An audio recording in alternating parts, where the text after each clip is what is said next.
we go. This one seems a little more even on board than what we saw. Yeah, a little bit. I'll update the names and scores here for you in just a second. We don't know the scores, of course.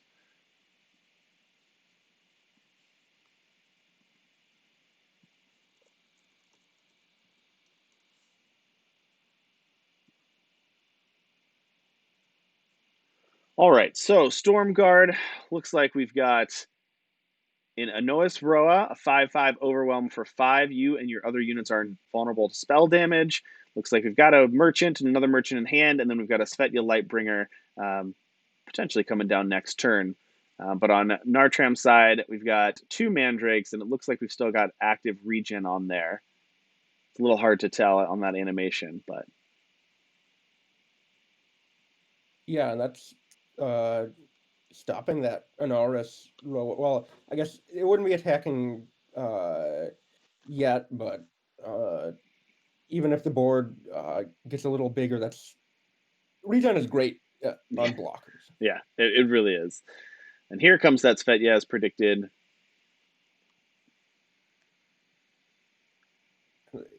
That's, I guess you don't really have a choice without a removal spell for that Shadow Creeper, but this is opening up Svetya to removal that she's normally not vulnerable to. Mm-hmm. Ooh, and then a Roland off the top, but notably we don't have double Shadow Influence, so that Roland is not coming down this turn.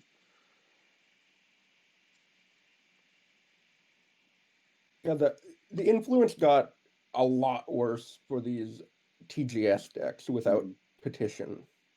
Yeah.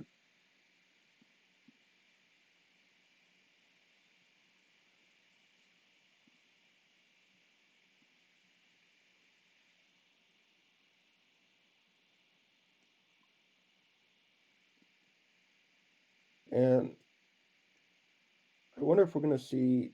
Oh, that's kind of an interesting play. Gonna discard the Slime Spitter Spug to the Exploit. Slug is.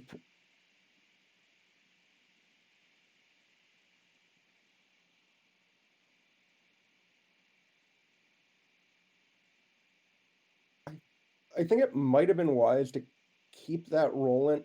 You know, Stormguard didn't have the second shadow, but I don't know how valuable the seventh power and the sixth justice influence was. Mm-hmm. All right, Narttram, I'm going to play out a Wasteland Broker with regen. So a 5/5 Wasteland Broker with regen, presumably boosted by that Vine Grafter. And here comes Stormguard Plan Diana here, and that's going to be another good card. But this regen, as we mentioned, is pretty good. But unfortunately, regen does not stop straight kill. So Send an Agent's going to take care of that 5/5 regen or no. Get that flying Diana down there. But Suffocate's a good answer to Diana. And it looks like in Narttram's hand, they have 2 Goliath, well, now 1 Goliath Flytrap. They have a Transformed Temple Tactic in their hand as well. Another Send an Agent off the top, going to take care of the first Mandrake. Do we know what that broker put into their deck? We do not, unfortunately. I can look at the market. No, I might be able to find out.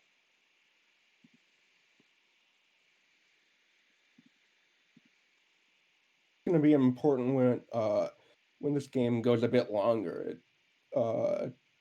Broker's a slow card, but in a long drawn out game, it has a powerful effect. It might be a Shoal Dredger, the 7/6 for 9. That's the only card I see missing from the market that's in their deck list. So potentially a Shoal Dredger here.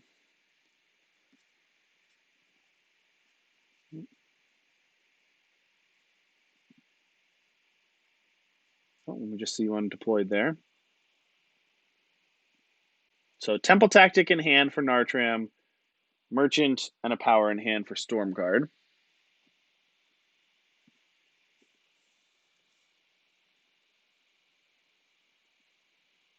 So, yeah, this one might go on a pretty long time. The only thing that has a clear attack here is that Winchest Merchant, which might be joined by another one pretty soon. Although that would make not so great blocks for that Shoal Dredger. All right, Stormguard is going to swap that power for Reality Warden. Cards cannot leave the enemy void on a 7/7 body. And a hit for 2 and pass it back. Narttram draws a Vine Tangler for turn, but they also get that silence effect off of the 3/5 Mandrake. Let's see, which unit do you silence here?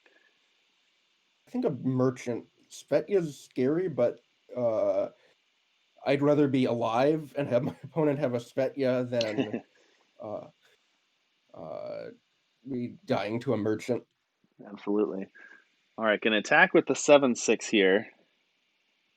And they do have a Temple Tactic, so Stormguard did not fall for that double block blowout. I'm just going to deploy out their 2/4. And here comes that Reality Warden, 7/7 body. Cards can't leave the enemy void.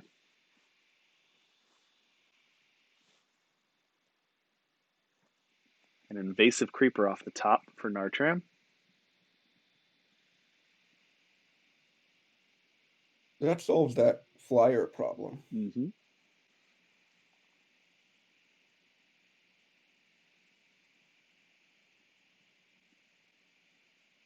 Here comes that double block, which will get blown out by the Temple Tactic, although not that big a deal, only losing. Still losing the 5/5. That is going to make it a little tougher, but not the end of the world for Stormguard. Here comes a... It's smart to get that out of their hand. Yeah, absolutely. And here comes that Roland. Good top deck there for Stormguard. Yeah, you knew that was coming, so best to have it on your terms. Oh, there's a Shoal Dredge.